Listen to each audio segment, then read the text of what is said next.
Bitcoin, un sistema de efectivo electrónico de usuario a usuario por Satoshi Nakamoto. Abstracto. Una versión puramente electrónica de efectivo permitiría que los pagos en línea fuesen enviados directamente de un ente a otro sin tener que pasar por medio de una institución financiera. Firmas digitales proveen parte de la solución, pero los beneficios principales se pierden si existe un tercero confiable para prevenir el doble gasto. Proponemos una solución al problema del doble gasto utilizando una red usuario a usuario. La red coloca estampas de tiempo a las transacciones al crear un hash de las mismas en una cadena continua de pruebas de trabajo basadas en hashes, formando un registro que no puede ser cambiado sin volver a recrear la prueba de trabajo. La cadena más larga no solo sirve como la prueba de la secuencia de los eventos testificados, sino como prueba de que vino del gremio de poder de procesamiento de CPU más grande. Siempre que la mayoría del poder de procesamiento de CPU esté bajo el control de los nodos que no cooperan para atacar la red, estos generarán la cadena más larga y le llevarán la ventaja a los atacantes. La red en sí misma requiere una estructura mínima. Los mensajes son enviados bajo la base de mejor esfuerzo, y los nodos pueden irse y volver a unirse a la red como les parezca, aceptando la cadena de prueba de trabajo de lo que sucedió durante su ausencia. Número 1. Introducción. El comercio en el Internet ha venido a depender exclusivamente de instituciones financieras, las cuales sirven como terceros confiables para el procesamiento de pagos electrónicos. Mientras que el sistema funciona lo suficientemente bien para la mayoría de las transacciones, aún sufre de las debilidades inherentes del modelo basado en confianza. Transacciones completamente no revertibles no son realmente posibles, dado que las instituciones financieras no pueden evitar mediar disputas. El costo de la mediación incrementa costos de transacción, limitando el tamaño mínimo práctico por transacción y eliminando la posibilidad de pequeñas transacciones casuales, y hay un costo más amplio en la pérdida de la habilidad de hacer pagos no reversibles por servicios no reversibles. Con la posibilidad de revertir, la necesidad de confianza se expande. Los comerciantes deben tener cuidado de sus clientes, molestándolos pidiendo más información de la que se necesitaría de otro modo. Un cierto porcentaje de fraude es aceptable como inevitable. Estos costos e incertidumbres de pagos pueden ser evitadas en persona utilizando dinero físico, pero no existe un mecanismo para hacer pagos por un canal de comunicación sin un tercero confiable. Lo que se necesita es un sistema de pagos electrónicos basado en pruebas criptográficas en vez de confianza, permitiéndole a dos partes interesadas en realizar transacciones directamente sin la necesidad de un tercero confiable. Las transacciones que son computacionalmente poco factibles de revertir protegerían a los vendedores de fraude, y mecanismos de depósitos de fideicomisos de rutina podrían ser fácilmente implementados para proteger a los compradores. En este trabajo, proponemos una solución al problema del doble gasto utilizando un servidor de marcas de tiempo usuario a usuario distribuido para generar una prueba computacional del orden cronológico de las transacciones. El sistema es seguro mientras que nodos honestos controlen colectivamente más poder de procesamiento de CPU, que cualquier grupo de nodos atacantes en cooperación. Número 2. Transacciones. Definimos una moneda electrónica como una cadena de firmas digitales. Cada dueño transfiere la moneda al próximo al firmar digitalmente un hash de la transacción previa y la clave pública del próximo dueño y agregando estos al final de la moneda. Un beneficiario puede verificar las firmas para verificar la cadena de propiedad. El problema claro es que el beneficiario no puede verificar si uno de los dueños no se hizo un doble gasto de la moneda. Una solución común es introducir una autoridad central confiable, o casa de moneda, que revisa si cada transacción tiene doble gasto. Después de cada transacción, la moneda debe ser regresada a la casa de moneda para generar una nueva moneda, y solo las monedas generadas directamente de la casa de moneda son las que se confían de no tener doble gasto. El problema con esta solución es que el destino del sistema monetario entero depende de la compañía que gestiona la casa de moneda, con cada transacción teniendo que pasar por ellos, tal como un banco. Necesitamos una forma para que el beneficiario pueda saber que los dueños previos no firmaron ninguna transacciones más tempranas.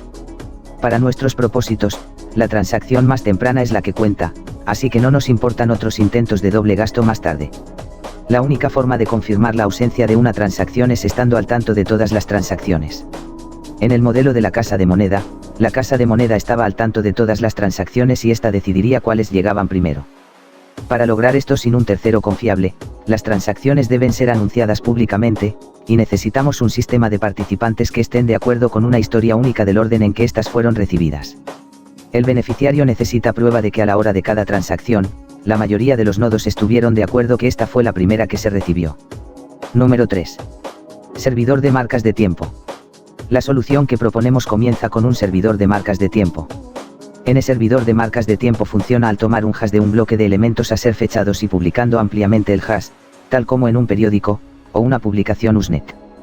La marca de tiempo prueba que la data debe haber existido en el tiempo, obviamente, para meterse dentro del hash. Cada marca de tiempo incluye la marca de tiempo previa en su hash, formando una cadena, con cada marca de tiempo adicional reforzando las anteriores a esa. Número 4. Prueba de trabajo. Para implementar un servidor de marcas de tiempo en una base usuario a usuario, necesitaremos utilizar un sistema de prueba de trabajo similar al Hashcash de Adam Back, en vez de un periódico o una publicación en Usenet. La prueba de trabajo envuelve la exploración de un valor que al calcular un hash, tal como SHA-256, el hash empiece con un número de bits en cero. El trabajo promedio requerido es exponencial en el número de bits puestos en cero requeridos y puede ser verificado ejecutando un solo hash. Para nuestra red de marcas de tiempo, implementamos la prueba de trabajo incrementando un nonce en el bloque hasta que un valor es encontrado que dé el número requerido de bits en cero para el hash del bloque. Una vez que el esfuerzo de CPU se ha gastado para satisfacer la prueba de trabajo, el bloque no puede ser cambiado sin rehacer todo el trabajo. A medida que más bloques son encadenados después de este, el trabajo para cambiar el bloque incluiría rehacer todos los bloques después de este. La prueba de trabajo también resuelve el problema de determinar la representación en cuanto a decisión por mayoría. Si la mayoría fuese basada en un voto por dirección IP, podría ser subvertida por alguien capaz de asignar muchos IPs. Prueba de trabajo es esencialmente un CPU y un voto. La decisión de la mayoría es representada por la cadena más larga, la cual tiene la prueba de trabajo de mayor esfuerzo invertido en ella.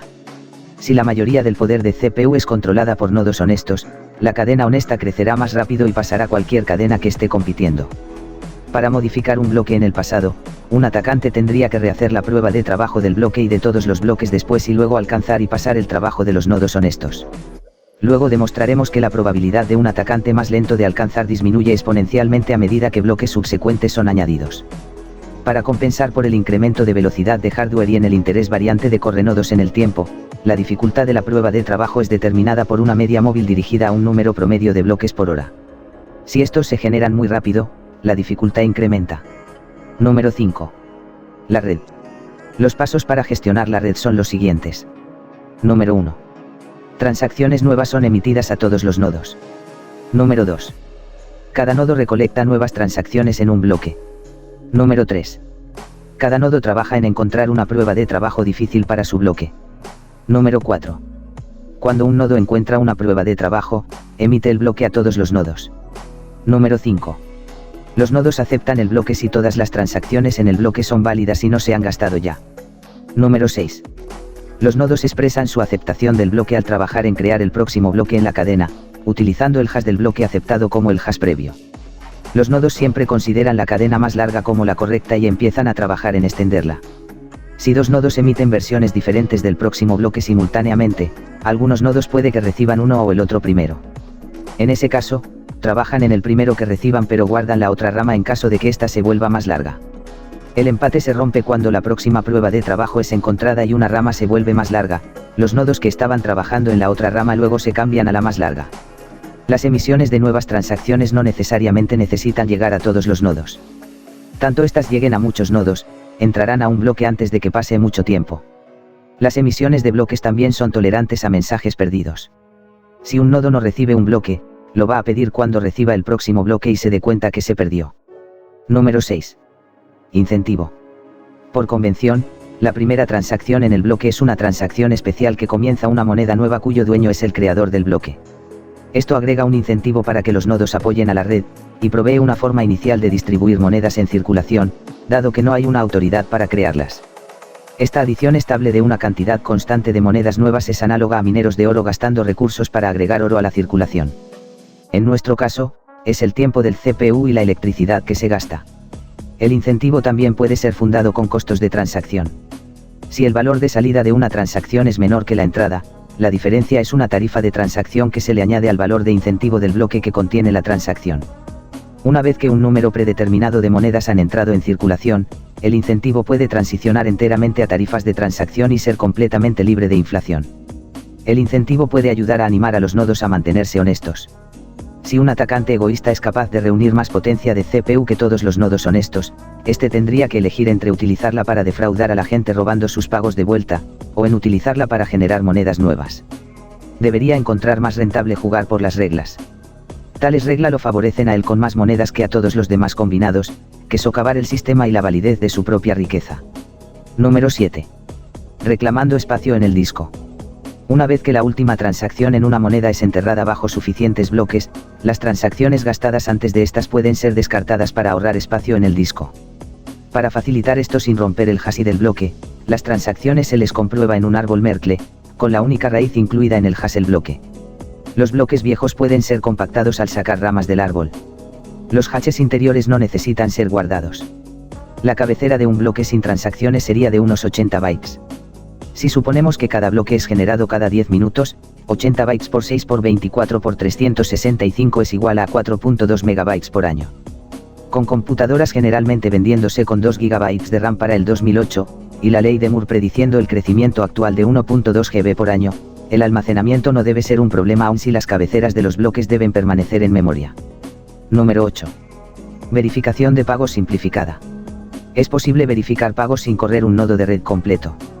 Un usuario solo necesita mantener una copia de las cabeceras de los bloques de la cadena más larga de prueba de trabajo, la cual puede obtener haciendo una búsqueda en los nodos de red hasta que esté convencido que tenga la cadena más larga, y obtenga la rama Merkle que enlaza la transacción al bloque en que ha sido fechado.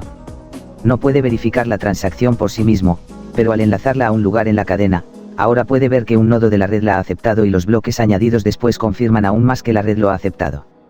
Como tal, la verificación es confiable a medida que nodos honestos controlen la red, pero es más vulnerable si la red es dominada por un atacante. Mientras que los nodos de la red puedan verificar transacciones por sí mismos, el método simplificado puede ser engañado por las transacciones fabricadas de un atacante hasta que el atacante pueda continuar dominando la red. Una estrategia para protegerse de esto es aceptar alertas de los nodos de la red cuando detecten un bloque inválido, pidiéndole al usuario que se baje el bloque completo y las transacciones alertadas para confirmar la inconsistencia. Los negocios que reciban pagos frecuentes van a querer correr sus propios nodos para seguridad más independiente y verificación más rápida. Número 9. Combinando y dividiendo valor. Aunque sería posible manipular monedas individualmente, sería difícil de manejar el hacer una transacción por cada centavo en una transferencia. Para permitir que el valor se divida y se combine, las transacciones contienen múltiples entradas y salidas. Normalmente habrá no una sola entrada de una transacción previa más grande o múltiples entradas combinando cantidades más pequeñas, y al menos dos salidas, una para el pago, y una para devolver el cambio, si es que hay algún cambio, de vuelta al emisor. Debe ser notado que donde una transacción depende de varias transacciones, y esas transacciones dependen en muchas más, no hay ningún problema. Nunca existe la necesidad de extraer una copia completa de la transacción por sí sola de la historia de transacciones. Número 10. Privacidad. El modelo bancario tradicional logra un nivel de privacidad al limitar el acceso a la información de las partes envueltas y del tercero confiado. La necesidad de anunciar todas las transacciones públicamente se opone a este método, pero la privacidad aún puede ser mantenida al romper el flujo de la información en otro lugar, al mantener las claves públicas anónimas. El público puede ver que alguien está enviando una cantidad a otra persona, pero sin información que relacione la transacción a ninguna persona. Esto es similar al nivel de información mostrado por las bolsas de valores, donde el tiempo y el tamaño de las transacciones individuales es público, pero sin decir quiénes son las partes. Como un cortafuegos adicional, un par nuevo de claves debe ser utilizado para cada transacción de modo que puedan ser asociadas a un dueño en común. Algún tipo de asociación es inevitable con transacciones de múltiples entradas, las cuales pueden revelar que sus entradas fueron apropiadas por el mismo dueño. El riesgo está en que si el dueño de una clave es revelado, el enlazado podría revelar otras transacciones que pertenecieron al mismo dueño. Número 11. Cálculos. Consideramos el escenario en el que un atacante intenta generar una cadena alterna más rápido que la cadena honesta. Aun si esto es logrado, esto no abre el sistema a cambios arbitrarios, tal como crear valor del aire o tomar dinero que nunca le perteneció al atacante. Los nodos no aceptarían una transacción inválida como pago, y los nodos honestos nunca aceptará un bloque que las contenga. Un atacante puede únicamente intentar cambiar solo una de sus propias transacciones para retomar dinero que ha gastado recientemente. La carrera entre una cadena honesta y la cadena de un atacante puede ser caracterizada como una caminata aleatoria binomial. El evento de éxito es la cadena honesta siendo extendida por un bloque, incrementar esta ventaja por +1, y el evento de fracaso es la cadena del atacante siendo extendida por un bloque reduciendo la distancia por -1. La probabilidad de que un atacante pueda alcanzar desde un déficit dado es análogo al problema de la ruina del apostador. Supóngase que un apostador con crédito ilimitado empieza en un déficit y juega potencialmente un número infinito de intentos para intentar llegar a un punto de equilibrio. Podemos calcular la probabilidad de que llegase al punto de equilibrio, o que un atacante llegue a alcanzar a la cadena honesta, como sigue. P es igual a probabilidad de que un nodo honesto encuentre el próximo bloque. Q es igual a probabilidad de que el atacante encuentre el próximo bloque. QZ es igual a probabilidad de que el atacante llegue a alcanzar desde Z bloques atrás. Dada nuestra hipótesis de que PQ, la probabilidad cae exponencialmente mientras que el número de bloques el cual el atacante debe alcanzar incrementa. Con las probabilidades en contra, si no hace una estocada afortunada desde el principio, sus chances se vuelven extremadamente pequeños a medida que se queda más atrás. Ahora consideramos cuánto necesita esperar el recipiente de una nueva transacción antes de tener la certeza suficiente de que el emisor no puede cambiar la transacción. Asumimos que el emisor es un atacante el cual quiere hacerle creer al recipiente que le pagó durante un rato, luego cambiar la transacción para pagarse de vuelta a sí mismo una vez que ha pasado un tiempo. El receptor será alertado cuando esto suceda, pero el emisor espera que sea demasiado tarde. El receptor genera un nuevo par de claves y entrega la clave pública al emisor poco después de hacer la firma. Esto previene que el emisor prepare una cadena de bloques antes de tiempo al trabajar continuamente hasta que tenga la suerte de adelantarse lo suficiente, y luego ejecutar la transacción en ese momento. Una vez que la transacción es enviada, el emisor deshonesto empieza a trabajar en secreto en una cadena paralela que contiene una versión alterna de su transacción. El recipiente espera a que la transacción sea añadida al bloque y Z bloques han sido enlazados después de la transacción. Él no necesita saber la cantidad exacta de progreso que el atacante ha logrado, pero asumiendo que los bloques honestos se tardaron el promedio esperado por bloque, el progreso potencial del atacante será una distribución de posición con un valor esperado. Para obtener la probabilidad de que el atacante aún pueda alcanzar ahora, multiplicamos la densidad de posición por cada cantidad de progreso que pudo haber hecho por la probabilidad que pudo alcanzar desde ese punto. Reorganizamos para evitar la suma de la cola infinita de la distribución. Convertimos a código en C. En el documento encontraremos cómo montarlo. Ejecutamos algunos resultados, podemos ver que la probabilidad cae exponencialmente con Z. Resolvemos para P menor que 0.1%. Número 12. Conclusión. Hemos propuesto un sistema para transacciones electrónicas sin depender en confianza. Comenzamos con el marco habitual de monedas hechas de firmas digitales, el cual provee un control fuerte de propiedad, pero es incompleto si no existe una forma de prevenir doble gasto. Para solucionar esto, hemos propuesto una red usuario a usuario que utiliza prueba de trabajo para registrar una historia pública de transacciones, la cual rápidamente se convierte en práctica computacionalmente para que un atacante pueda cambiar si nodos honestos controlan la mayoría del poder de CPU. La red es robusta en su simplicidad no estructurada. Los nodos pueden trabajar todos al mismo tiempo con poca coordinación. No necesitan ser identificados, dado que los mensajes no son enrutados a ningún lugar en particular y solo necesitan ser entregados bajo la base de un mejor esfuerzo. Los nodos pueden irse y volver a la red a voluntad, aceptando la cadena de prueba de trabajo como prueba de lo que sucedió mientras estuvieron ausentes. Votan con su poder de CPU, expresando su aceptación de los bloques válidos al trabajar extendiéndose y rechazando bloques inválidos al refutar trabajar en ellos. Cualquier reglas necesarias e incentivos se pueden hacer cumplir con este mecanismo de consenso. Si este audiolibro fue de tu ayuda, puedes suscribirte para más contenido y darle like. Cryptos Follow.